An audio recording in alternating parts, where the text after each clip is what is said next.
Hay una frase que me persigue mucho por estos días y es que yo solo busco mi paz mental. La escucho en cafés, la leo en posts de Instagram, como si fuera un mantra de completa iluminación. Y se la escucho decir mucho a personas que acaban de dejar un vínculo en ruinas, sin mover ni un solo dedo para evitarlo. Pero después de observar la forma en la que nos relacionamos hoy en día, he llegado a una conclusión muy incómoda. En la época del hiperconsumo emocional, tu supuesta paz mental no es salud, es completa evasión. Es solo una etiqueta bonita que le pones a tu incapacidad de sostener una sola cosa con completa responsabilidad. Vivimos en una cultura obsesionada con el bienestar superficial, donde se nos enseña que si algo nos incomoda, pues se bloquea, se ignora o simplemente se borra. Es extremadamente sencillo sostener una fachada de estabilidad mientras estás sentado desde el sofá. Es ridículamente fácil no tener ningún tipo de conflicto, cuando tu única estrategia de vida es no involucrarte en nada que requiera de tu esfuerzo para mantenerse. Y hoy te quiero hablar de cómo la salud mental de unos se sostiene con el agotamiento excesivo de otros. De cómo algunos de nosotros nos estamos rompiendo el lomo bajo la lluvia para sostener realidades, mientras el que mira resguardado desde su ventana, sin mover ni un solo dedo, tiene el lujo de llamarnos inestables. Y es que si has llegado hasta aquí, es porque a todos nos han vendido una madurez basada en no inmutarnos. Pero la sociología y la filosofía actual demuestran que esa calma de la que muchos presumen es en realidad un síntoma de parálisis social y afectiva muchísimo más grave de lo que nos atrevemos a admitir. Para entender esto, tú y yo tenemos que entender la época en la que nos encontramos atrapados. El filósofo Mark Fisher hablaba de un concepto que hoy explica perfectamente por qué las aplicaciones de citas y las redes sociales han destruido por completo nuestro compromiso. Y este concepto es la hedonía depresiva. Fisher explicaba que esto no es la tristeza de no poder sentir placer, es algo muchísimo más contemporáneo.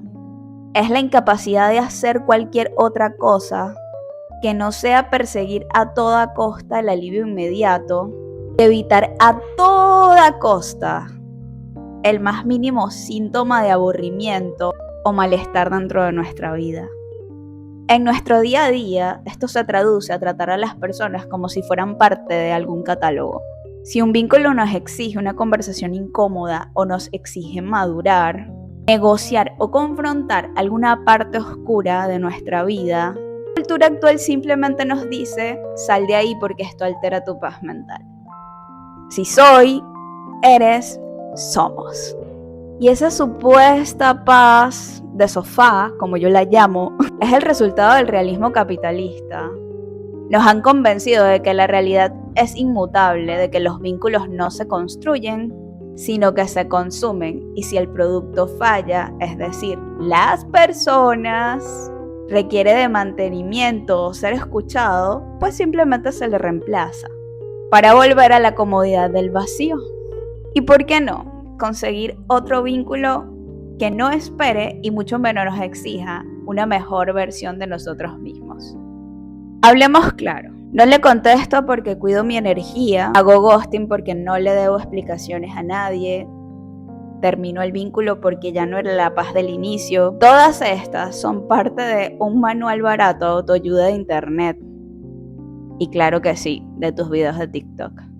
Lo que realmente hay es un pánico terrible a la vulnerabilidad, porque estar en paz de verdad requiere haber bajado al barro, trabajar tus inseguridades, tus miedos, tus sombras y haber tenido el valor de mirar al otro a la cara y decirle la verdad. Lo que hace la mayoría no es priorizar su paz, es evasión de la más pura y fina. Y es que ¿cuántos de nosotros no hemos estado siendo atravesados por vínculos que evitan totalmente la confrontación y en donde se establece una sana paz que al final del día no es real porque estás evitando todo el día tener una conversación confrontativa con el otro, en donde expresas no solamente tus límites y lo que no quieres que el otro toque, sino tus miedos y lo que deriva que actúes como actúas. Porque muchas veces estas conversaciones solo rozan superficialidad, porque queremos mantener en el otro esta imagen de control que tenemos y de perfección acerca de todos nuestros temas. Finanzas, miedos, relaciones pasadas, por qué salieron mal nuestras relaciones antiguas, cuáles son nuestras frustraciones en vivo y directo, lo incómodo que podemos estar en un trabajo, pero no solamente para mantener conversaciones de queja, sino el por qué no somos capaces de movernos de ese trabajo. Entonces siento que las relaciones hoy en día vienen a ser ese único lugar del que somos capaces de irnos porque nos quitamos la responsabilidad plena de cargar con lo que el otro siente y ser unos completos seres fugaces en la vida del otro en cuanto a cuestiones emocionales y muchas veces de amistad se refiere. Este año he comprendido que necesito construir un edificio sólido, gigante, y no puedo sentarme a jugar cartas con personas que simplemente quieren pintar un cuadro. Si entendiste esa analogía y no te la tengo que explicar, te amo. He aprendido a golpes que caer bien no es ser confiable. En la era de la superficialidad, la simpatía se vende barato. La confiabilidad, en cambio, tiene una estructura que pocos se atreven a forjar hoy en día. Creo que una de mis filosofías de vida en los últimos años es o lo comunico o no existo.